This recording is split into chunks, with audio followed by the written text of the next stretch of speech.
ကျမတို့ဒီမှာဆိုရင် EEE မှာကျမတို့သင်ရမယ့်စလုံးကလုံးကြီးတင်စံခက်ဝက်ဆက်နှလုံးပါဒါအောင်ကလေးကိုအရင်ရအောင်သင်မယ်အဲ့တော့ B နဲ့တွဲလို့အဆင့်1ကပြောတဲ့အတွက်ကျမတို့ကာကြီးကနေ R ကိုအကုန်လုံး B နဲ့တွဲပေးလိုက်မယ်ဒီနေရာမှာကျမတို့ဒါလည်းသင်ရမယ်အဲ့ဒါဖတ်စာအုပ်ထဲမှာပါပြီးသားเนาะအဲ့တော့အဲ့ဒီပုံစံကိုသင်လို့ရပါလေအဲ့တော့ကျမတစ်ခုဖတ်ပြပါမယ်ကာကြီးရေလုံးရင်တင်ကိကာကြီးရေလုံးရင်တင်စံခက်ကီကာကြီးရေလုံးရင်တင်စံခက်ကီဝေးဆက်နှလုံးပေါက်ကီကီကလုံးရင်တင်ကိကလုံးရင်တင်စံခက်ကီကလုံးရင်တင်စံခက်ဝေးဆက်နှလုံးပေါက်ကီဒါမျိုးရတယ်เนาะအဲ့တော့ဒါကိုဖတ်ပါမယ်စာလုံးရင်းညသက်စီစာလုံးရင်းညသက်စီအောက်ကမြေ စီစာလုံးရင်းညသက်ဝက်ဆက်နှလုံးပေါက်စီဒါမျိုးသင်လို့ရပါတယ်เนาะအဲ့တော့အဲ့ဒါပြီးရင်ကျမတို့ဝေါဟာရဆိုတဲ့အတိုင်းဝေါဟာရစလုံးကိုသင်မယ်တော့ဖတ်စာအုပ်ထဲမှာဒါပါပြီးသားကိုယ့်ကိုထပ်ထည့်ခြင်းလို့ရှိရင်လည်းရတယ်เนาะကိုယ့်ကိုထပ်ထည့်ထားတဲ့ပုံစံတွေလည်းသင်လို့ရတယ်ကျမဒီမှာတစ်ခုဖတ်ပြပါမယ်ကာကြီးရေးချာဝက်ဆက်နှလုံးပေါက်ကစာလုံးရင်းလုံးနဲ့စံခက်စီဝက်ဆက်နှလုံးပေါက်စီဟုတ်ပြီเนาะဒါမျိုးလေးလည်းရမယ်အဲ့တော့အဲ့ဒါပြီးသွားရင်စာပိုက်ဖတ်စာအုပ်ထဲမှာစာပိုက်ပါတယ်ညီညာအနီးလာဆရာမိဘတတိယဒါမျိုးစာပိုက်တွေကအမြဲတမ်း၄ပိုက်ရှိတယ်အဲ့ဒီစာပိုက်၄ပိုက်ကိုကျွန်မအရင်ဖတ်ပြခဲ့တယ်လို့ပဲစာပိုက်တင်ဒီအတိုင်းတင်လိုက်အဲ့ဒါဆိုရင်စာပိုက်အတွက်ပြီးပြီဝါကြမှာကြတော့ကျွန်တော်တို့ကိုယ့်ဘာသာဖန်တီးတဲ့ဝါကြဖြစ်ပါတယ်နော်ဒါ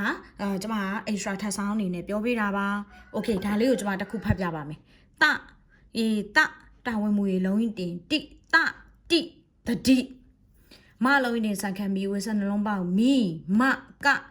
စာလုံးရေးချဝေးဆက်နှလုံးပေါက်စာမီမကစားရကောက်ရမီမကစားရတတိမီမကစားရရမယ်နော်အဲ့ဒါဆိုလို့ရှိရင်ဒါက EEE အတွက်ဖြစ်ပါတယ်ရှင်ကျမတို့ဒါကဥကိုကြည့်ပါမယ်ဥကိုသင်တဲ့အခါမှာလည်းအဲ့တိုင်းပဲကျမဒီပထမတစ်ခုကိုဖတ်ပြပါမယ်အာတစ်ချောင်းငင်ဥ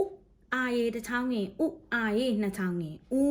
အာရေနှစ်ချောင်းငင်ဥဝဲဆက်နှလုံးပေါက်ဥဒါမျိုးပေါ့နော်အဲ့ဒါကိုကျမတို့ကဒါမျိုးတွဲလိုက်လို့ရပါတယ်အဲ့ဒီမှာဒါပါမယ်ဒါကအခရာဥပဲဖြစ်ပါတယ်နော်အခရာဥလုံးတင်ဆန်ခတ်တွေအခရာဥလုံးတင်ဆန်ခတ်ဝဆက်လုံးပေါက်တွေမဖတ်ပါဘူးရှင်အဲ့တော့ဒါဒီလိုမျိုးကျမတို့တွဲပြီးတော့အစအဆုံးသင်လို့ရပါတယ်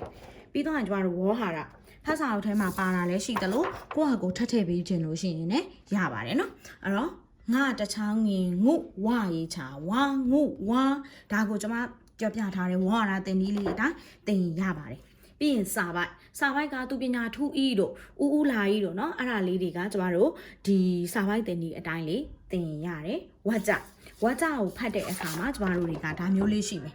အဲ့တော့ဒါကနမူနာကိုထပ်ထည့်ပေးထားတဲ့ဟာလေးတွေပေါ့နော်အဲ့တော့ဒီမှာဆိုရင်ကျွန်မဒီဟာလေးကိုဖတ်ပါမယ်စာလင်ရင်တချောင်းငင်စုရာပလတ်နှစ်ချောင်းငင်ယူစုယူရာကောက်ရစုယူရမညတမြီစုယူရမြီဒါမျိုးလေးပါရှင်